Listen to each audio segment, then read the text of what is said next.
You got time. How does using secured credit cards affect you? It helps your credit score. It builds your credit score. Just, all right, he asked a question, a secured credit card. Does anybody understand what non-secured credit card is and secured credit card? They don't. They don't. He does. Can anybody tell me that's not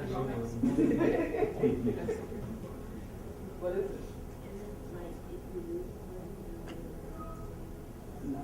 It's a type of credit card.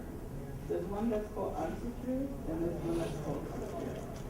Secured means that you put your own money into it. You're borrowing against your own money. Unsecured means that the bank is giving it to you without you putting your own money into it. Unsecured credit. So what would be the best way for me to build my credit score as a teenager? If you can't get a regular credit card, borrow against it.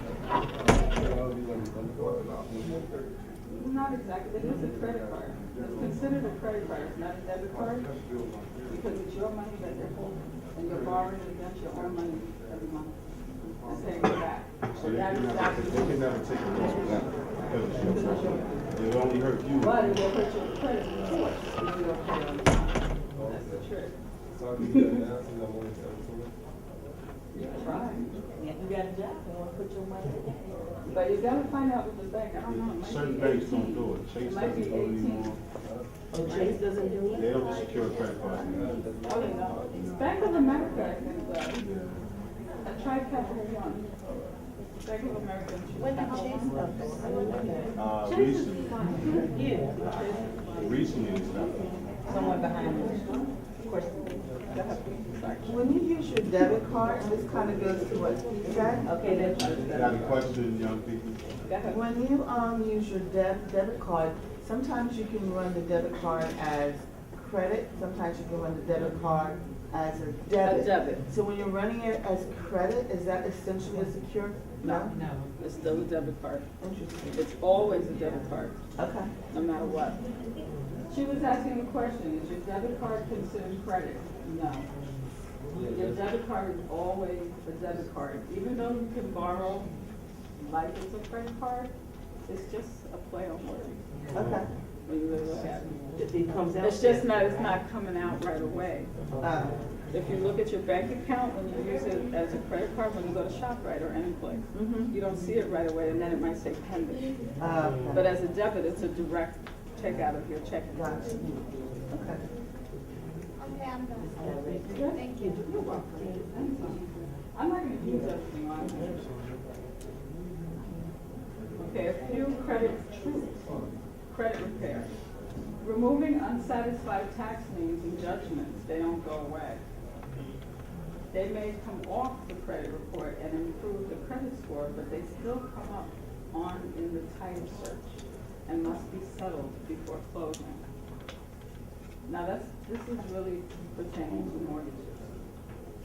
Now I'm going to explain something. If you've had a bankruptcy, you have 3 years. Even though the law says 2 years, a lender will wait 3 years before they will allow you to get a mortgage. But you can get a mortgage after you've been bankrupt. And I'm going to give you another helpful hint too. If you've had a house, I know you guys haven't had one yet, but if you've had a house and you sold it 3 years later, you're a first-time home buyer again. And I'm going to give you a few tips on being a first-time home buyer. You only need 3.5% down, and you can get grants. I gave you some information at the end of this packet about home ownership and buying. Those are things they will not tell you. The typical bank will not tell you all those caveats. Now, this first page that I gave you, I want you guys to look at really quickly. I'm just going to run through some of it, because we did talk about it. The one that says credit justice, new credit. It says don't apply for new credit. Every time that you have your credit pulled by a potential creditor or lender, you could lose points from your credit score immediately. Don't pay off collections or charge-offs. If you want to pay off old accounts, do it through an escrow. This is for mortgages. Make sure that your debt is yours. Request a letter of deletion from the creditor. Now, I just want to tell you something. If you guys ever fall behind, I mean this for many reasons. If you ever fall behind and you end up in collection, you can actually bargain with the collection agency. You know how they come and call and maybe harass parents? You gotta pay, gotta pay, gotta pay. If you have maybe even 50 or 40% of what you owe, you can bargain with that collection agency and tell them you want it deleted. Tell them, I will pay you, but I want this item deleted off my credit report because you're hurting my credit. So that's the payoff, and they can do it. And you never want them to put settle for less than the amount owed. That looks like a backward on your credit report. You want it to say paid zero balance or paid in full. Most of the times they won't say paid in full, but you ever want it to say settle for less than what you owe. That is negative on your credit report. Don't close credit cards account. I said that already. If you close a credit card account, it may appear that your debt ratio has gone up. Closing a credit card will affect other factors in your score, including credit history, drops your score. Don't max out or overcharge credit card accounts.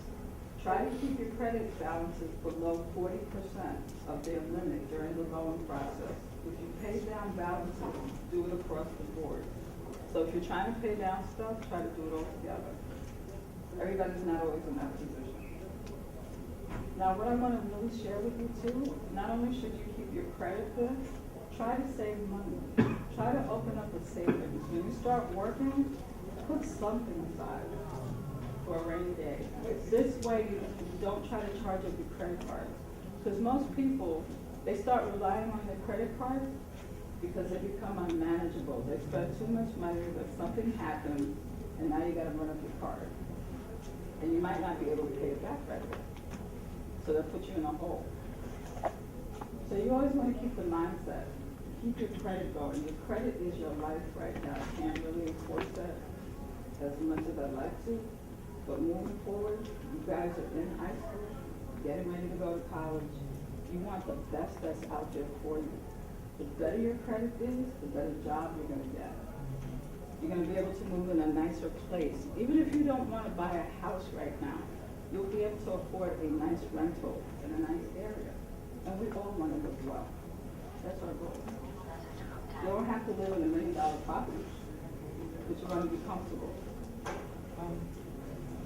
I just want to make a statement because I think it's really important for students to know that when they go to college, that it is not, in my opinion, beneficial to open up a credit card.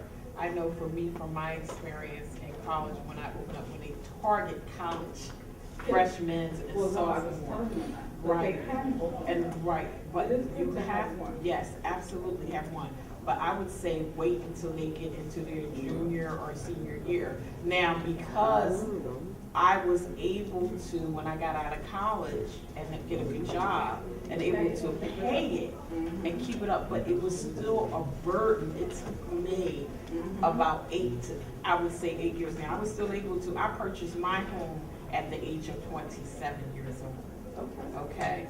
But still, it is a burden, and I would hate to have when they go to college and thinking in the freshman year that they do it right away. And a lot of, and this is what they had on Dateline, a lot of, probably about 60% or 70% of students they target the student, they open up the credit card, and their credit card is sky high,